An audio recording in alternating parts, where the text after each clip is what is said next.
Hi, hello, isang magandang umaga, tanghali, hapon, gabi sa inyo pong lahat.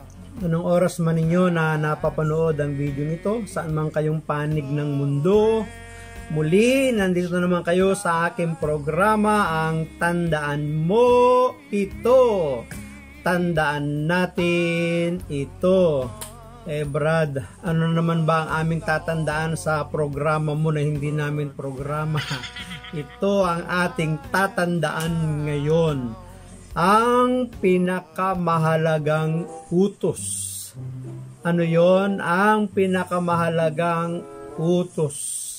Bakit naman yan ang ating tatandaan? Sapagkat ito po ay may malaking kaugnayan sa pagtatanong ng mga dalubhasa sa kasulatan sa ating Panginoong Hesus, sapagkat napakarami ng kanilang kautosang umiiral, 613. Alin ba doon ang pinakamahalaga at ang pinakamababa? Kaya yun ang ating pong pag-uusapan ngayon. Ano yon? Ang pinakamahalagang utos. Bago natin bigyan ng daan ang refleksyon, bibigyan po muna natin ng pagkakataon na mabanggit naman ang atin pong mga commenters, yan, ang ating mga likers and viewers.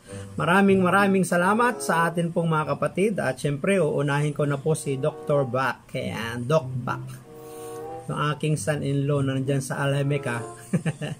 Shout out din kay Sis Jing Ramos, salamat sa iyo. Kay Sis Julie Taylor, salamat po sa iyo.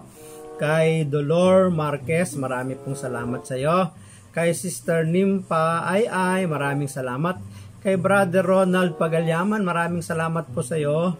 Kay Jennifer Henroso, maraming salamat. Kay Mendoza Flor de Lisas, marami pong salamat sa iyo kapatid. Kay Brother Gershon Traso, salamat po sa iyo. Kay Brother Norberto Macaraig, marami pong salamat. Kay Soria Nova, first time po niya, maraming salamat po sa inyong pagdating. Ganon din kay Noraisa Apidol, first time din po niya, salamat po sa iyo. Kay Sis Lydia Caballero, marami pong salamat. Kay Brother Jas, ayan, Pahardo, maraming salamat sa iyo kapatid. Regards dyan sa atin, sa mga kasamahan natin dyan sa Camarines Sur. Kay J. Chris Bautista, marami pong salamat sa iyo kapatid. Kay Sis Rosalen Mansano, salamat po. Kay Joy Hornelios, marami pong salamat. Kay Telia Cabello, marami pong salamat sa iyong pagbalik. Ganon din kay Brother Roger Magbanwa, salamat sa iyo kapatid. Kay Brother Nelson Domingo, salamat po. Kay Reyno Garcia, parang first time po niya sa atin pong channel, salamat sa iyo kapatid. Kay Sis Ellie Bernardino, marami pong salamat. Kay Cecilia Gorango, marami pong salamat. Kay Ricardo Bernardo Duson, marami pong salamat. Kay Felix Tisoro, marami pong salamat. Kay Saint Pat Jude ng Japan, maraming salamat sa iyo kapatid. Kay Brother Reynaldo Paharda, maraming salamat. Kay Minda Aguilar, marami pong salamat sa iyong walang sawang pagtangkilik. Ganon din kay Sis Evangeline Quinto at kay Sister Daisy Villanueva na pabalik-balik. First time din yata sa atin ni Shaon Mitchell. Ayan, imported yung kanyang pangalan. Ganon din kay Reynaldo Asuncion. Marami pong salamat sa iyo kapatid. Ayan, at ganon din kay Artemio Aquino Antonio. Marami pong salamat sa iyo. Kay Inaida Pormaran. Ayan, first time po niya. Salamat sa iyo kapatid. Kay kay Elinita Abansina. Marami pong salamat sa iyo. Kay Pastor Ronnie Pasqua ng United Methodist Church, salamat sa iyo kapatid. Kay Mary Jane Sabas, marami pong salamat. At kay Syra Fernicol Baligwat, yan, number 1 nating supporter sa atin pong Facebook naman yan. So kung ibig po ninyo na kayo po ay mapasama sa mga shoutout, wag lang po kayo mag-like, mag-comment din po kayo para ma-identify ko po kayo. Sapagkat kapag like lang, hindi nag-a-appear kung sino yung mga nag-like sa YouTube. Maraming salamat at pagpalain kayo palagi ng ating Panginoon. At tayo nga po ay magpapatuloy na. Ano po ang ating pinag-uusapan at pag-uusapan ngayon? Ang pinakamahalagang utos.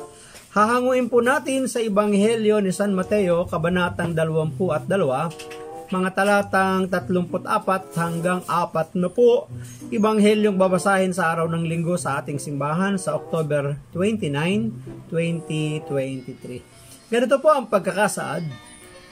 Nagtipon-tipon ang mga Parisiyo nang mabalitaan nilang napatahimik ni Jesus ang mga Saduseyo. Isa sa kanila na dalubhasa sa kautusan ang nagtanong kay Jesus upang subukin ito. Guro, alin po ang pinakamahalagang utos sa kautusan? Tanong niya. Sumagot si Jesus, ibigin mo ang Panginoon mong Diyos ng buong puso mo, buong kaluluwa mo, buong pag-iisip mo. Ito ang pinakamahalagang utos. Ito naman ang pangalawa, ibigin mo ang iyong kapwa gaya ng pag-ibig mo sa iyong sarili.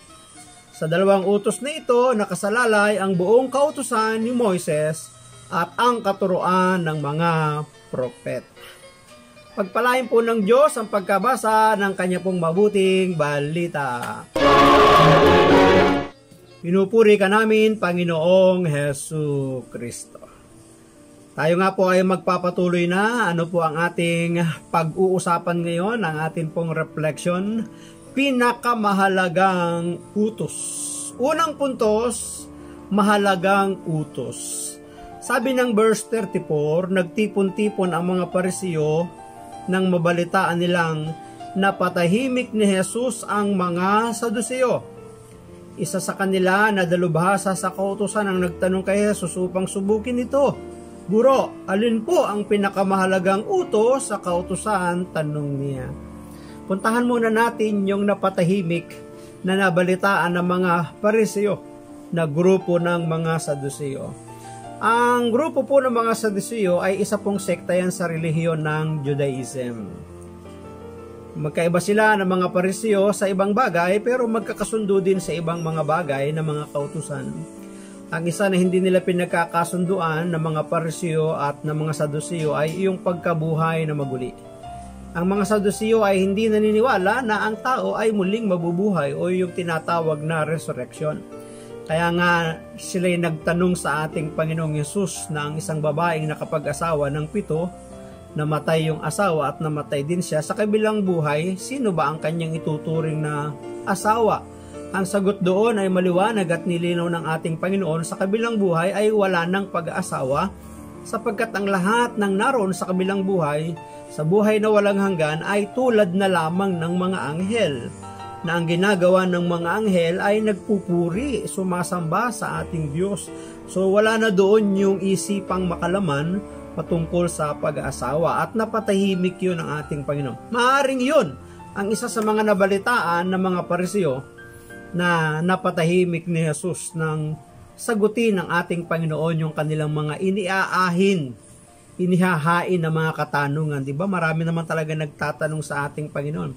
Yung iba kaya naman nagtatanong para makaalam ng tamang sagot.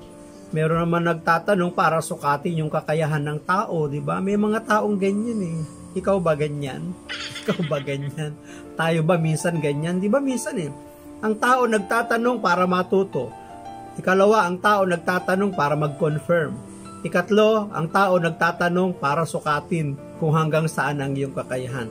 Ganyan ang maraming lumalapit sa ating Panginoon. Kaya dito, pagdating sa ating pagbasa, sabi sa verse 35, isa sa kanila na dalubhasa sa kautusan.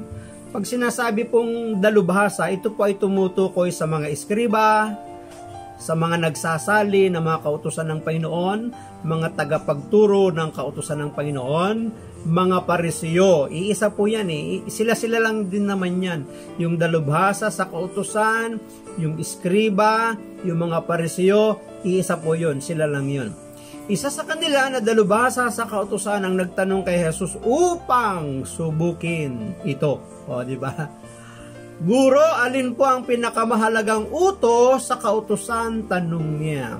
Ito po yung ating unang pinupuntusan, nabanggit na natin sa pasimula, mahalagang utos. Yung pagtatanong ng mga Parisiyo ay isang pagsubok upang subukin kung gaano ba kaalam ang ating Panginoong Yesus sa mga kautosang umiiral sa bayang Israel. Sabi po ng aking nabasa, 613 ang kautusan na umiiral sa bansang Israel nung panahon nila. At yung 613 na commandment o mga utos ay nahahati po sa tatlo. Ang una ay yung tinatawag na civil law. Kasama yun sa 613. Yung pangalawa ay yung tinatawag na ceremonial law. Nakapasok din yun, nakapaloob din sa 613. At yung ikatlo ay yung tinatawag na moral law. So 613 lahat yon na nahahati sa tatlong bahagi. So sa lahat ng mga kautosang umiiral at pinapairal sa bansang Israel, sa kanila, ang sabi ng mga nagtanong, alin ba ang pinakamahalagang utos? Alam naman natin na ang sikat na sikat sa batas ay yung 10 Commandments, di ba, sa bansang Israel. Alin ba ang pinakamahalaga? So, para sa kanila, may pinakamahalagang utos at may pinakamababang utos.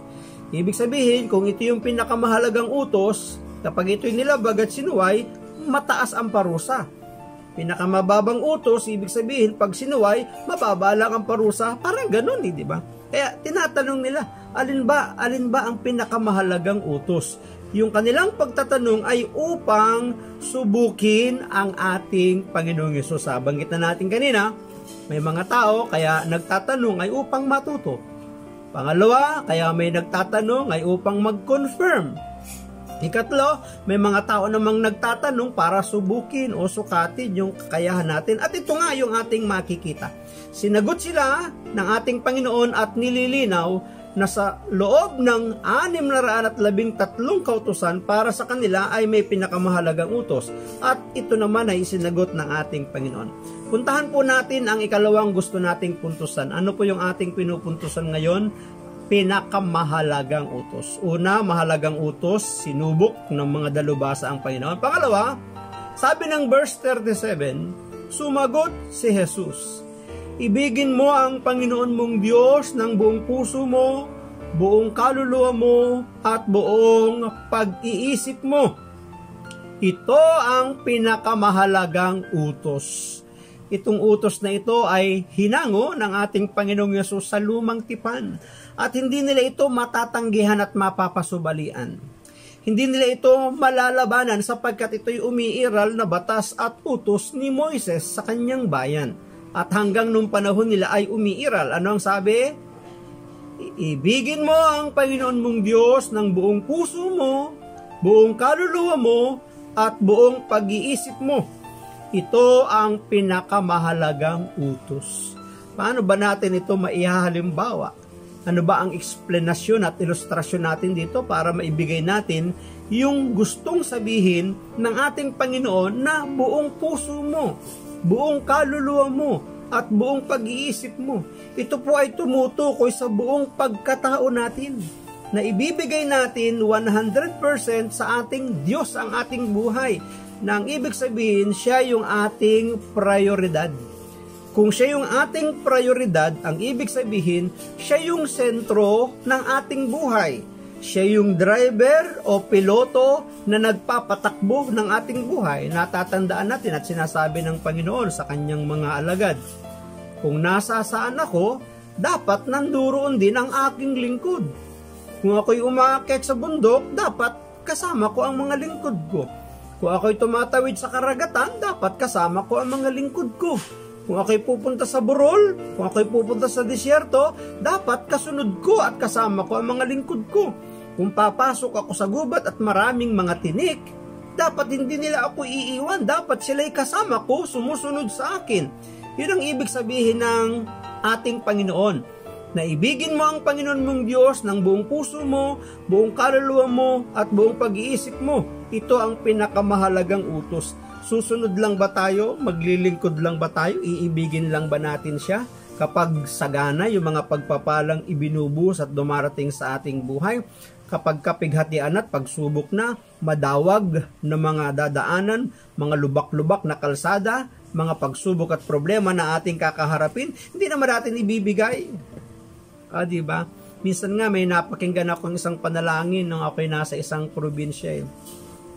Ang sabi ng isang nananalangin, Panginoon, buksan po ninyo ang aming puso. At sa aming puso, sumiksik ka. Diba? Meron bang ganun? Dapat kapag bubuksan mo ang buhay mo, ang puso mo, ang kalooban mo sa ating Panginoon, dapat siya yung nasa sentro. Dapat siya yung may hawak ng manibela. Dapat siya yung piloto. Dapat siya yung tsuper. Siya yung driver ng ating buhay. Hindi yung ating sariling gusto. Biruin mo, papapasukin mo ang ating Panginoon, tapos sisiksik mo lang sa iyong puso. Nang ibig sabihin, hindi pa rin siya makakakilos at makakagalaw sa iyong buhay. Naalala ko patuloy yung isang pangyayari nung ako'y maagang dumating sa isang pagtitipon, sa isang gawain. Sabi nung isang kapatid natin, Brad, maaga pa? Gusto mo magmerienda muna kayo? Sarado pa naman ang simbahan. Sabi ko, sige po, saan po ba? Sabi niya, dyan lang naman yung aming bahay. So isinama ako sa kanilang bahay. Pagdating ko doon sa kanilang bahay, pinaupo ako. Ang sabi niya, Brad, maupo ka muna. Kukuha lang ako ng merienda mo sa kusina. At habang siya ay lumalakad papuntang kusina, lumingon pa. Ano ang sabi sa akin? Brad, dyan ka lang ha? Ang sagot ko naman, opo. Malayo po ang pinanggalingan ko. Mahaba yung oras ng aking paglalakbay. Commute pa ako ng mga panahon na yun. Naiihi ako Gusto ko mang umihi. Alam ko naman yung CR kung nasaan sapagkat may basahan doon sa harap ng pinto. Kadalasan naman ang pintuan ng CR may basahan sa labas, di ba? Hindi ako makatayo para makapag-CR. Bakit? Ang sabi, Brad, tiyan ka lang ha? Nauuhaw din ako ng mga panahon na yun. Hindi pa uso yung bottled water. Wala pa mga bote-botek tubig nun. Nakikita ko naman yung lamesa, may pitchel at saka baso. Hindi ako makatayo para uminom ng tubig. Bakit? Ano ba ang order? Ano ba ang utos sa akin? Brad, tiyan ka lang ha? Siguro, kung sinabi niya, Brad, feel at home. Ituring mong ang bahay na ito, bahay mo. Yun yung CR namin. Kung nauhaw ka yan, may tubig sa lamesa. O diba? Gaan at maluwag. Malaya ako makakagalaw. Bakit? Feel at home Ituring mo na ang bahay na ito, bahay mo. O di kung marumi pa yung kanilang lapag, baka magwalis pa ako di ba? Kung marami pang hugasin doon sa lababo, baka maghugas pa ako. Bakit? Bahay ko yun Ituring mo, Brad, ang bahay na ito, bahay mo ano ba ang utos niya? Brad, dyan ka lang ha?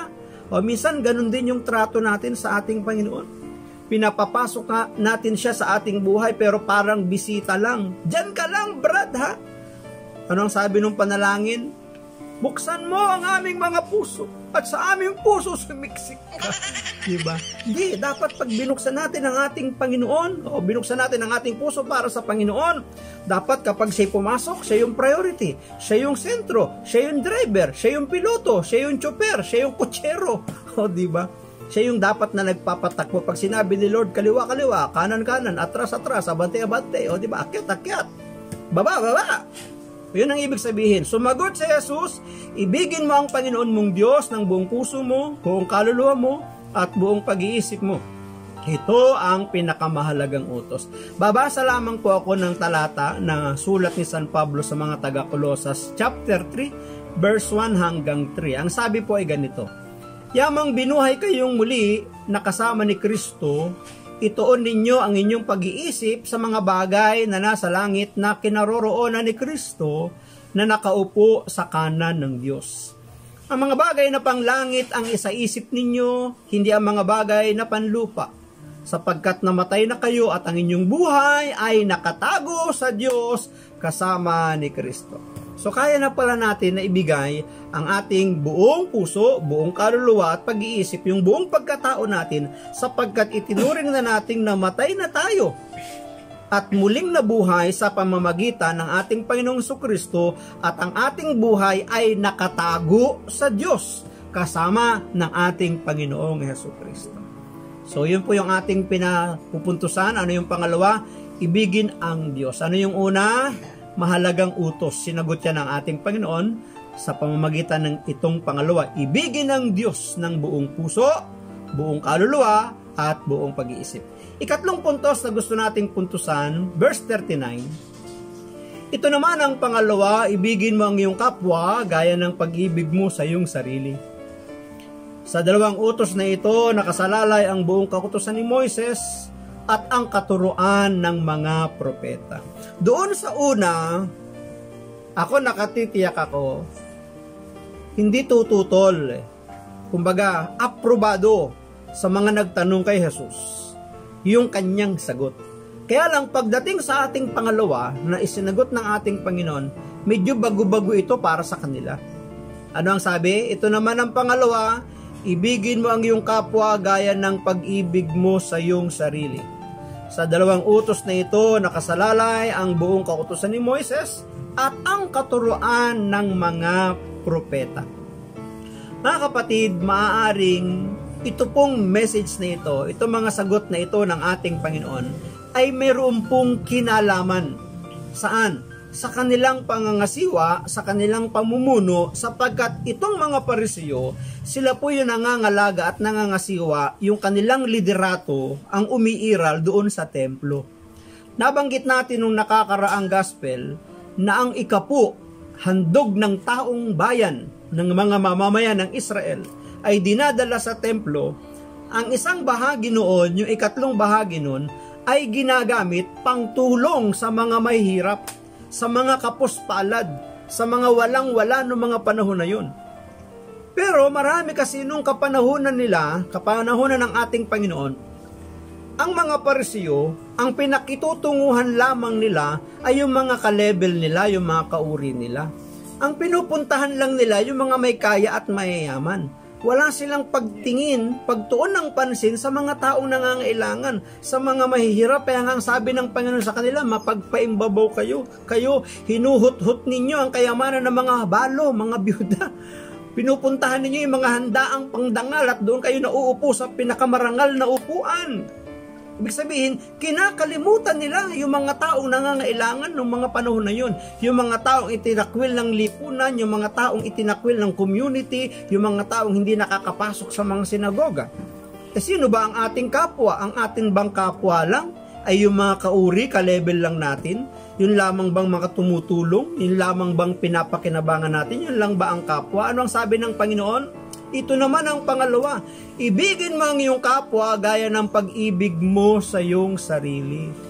So ito, patama ito ng ating Panginoon sa kanila sapagkat hindi nila nililingap yung mga mahihirap na mamamayan ng Israel noong mga panahon na yun. Kaya ito'y medyo patama sa kanila. Babasa pa tayo ng isang talata o dalawang talata ito. 1 John chapter 3 verse 11 hanggang 12. Ito ang mensaheng narinig na ninyo sa simula pa. Magmahalan tayo. Huwag tayong tumulad kay Cain na kampo ng dyablo. Pinaslang niya ang kanyang kapatid. Bakit? Sapagkat masama ang kanyang mga gawa. Ngunit matuwid ang mga gawa ng kanyang kapatid. Ano ang sabi? Magmahalan tayo. Matagal nyo na itong narinig. Matagal nyo na itong napakinggan. Palagi na lang ninyo itong naririnig. Nakasulat pa nga sa inyong noo tsaka sa mga palad, di ba? Palaging binibigkas sa mga sinagoga, sa mga pagtitipon, sa mga pangangaral. Pero ano ang sabi niya? Huwag tayong tumulad kay Cain. Alam naman natin yung kwento at kasaysayan ng magkapatid na ito.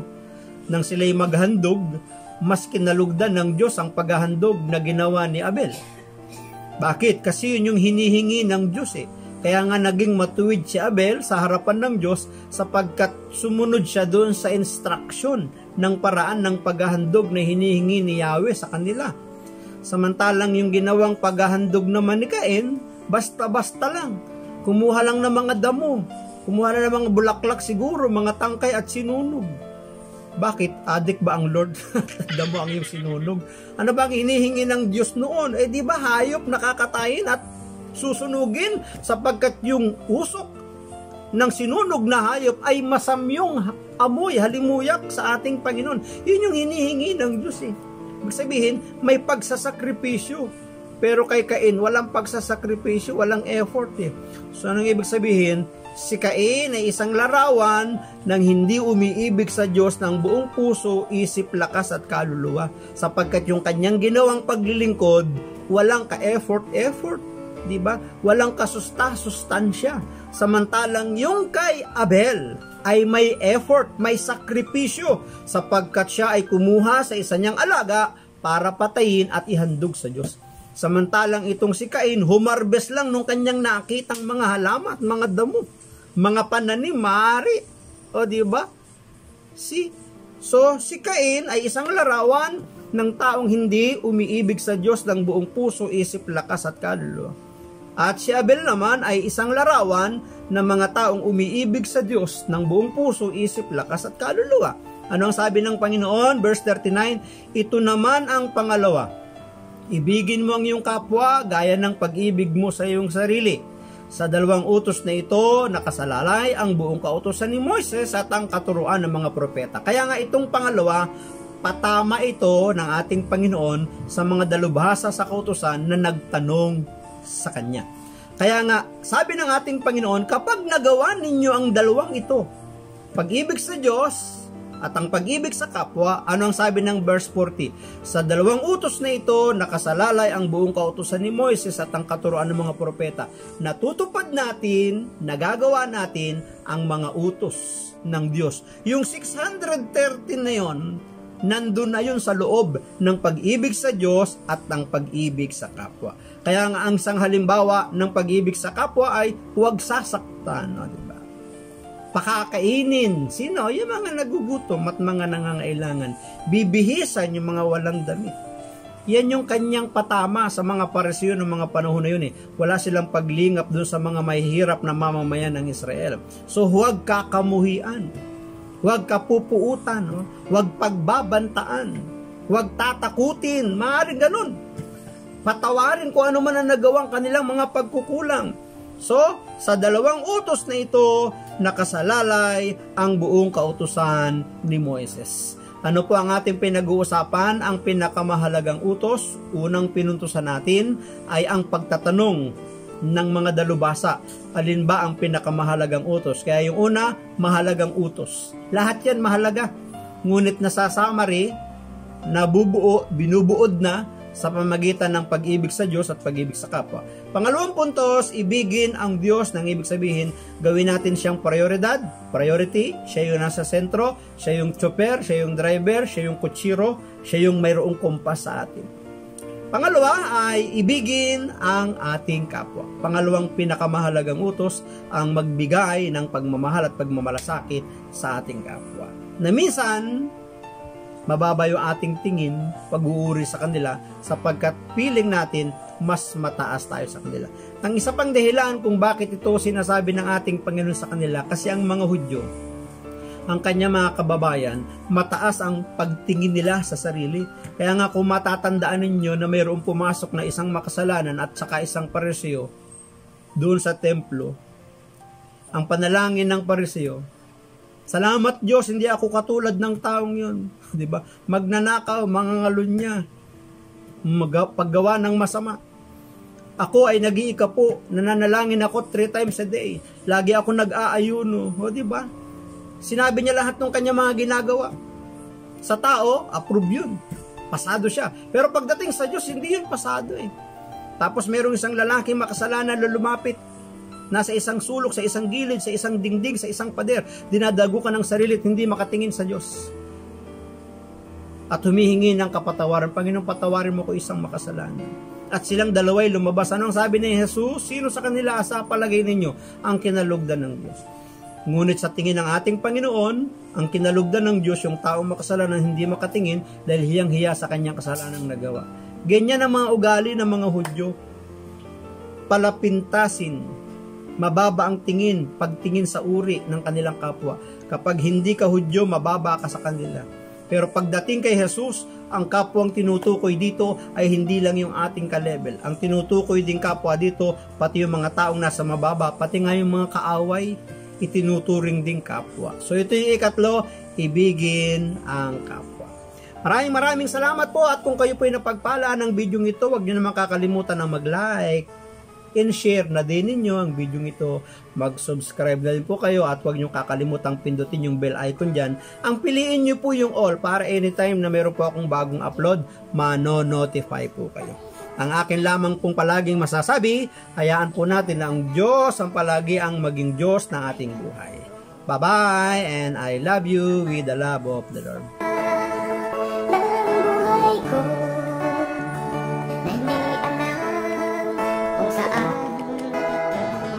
I've got some best banana.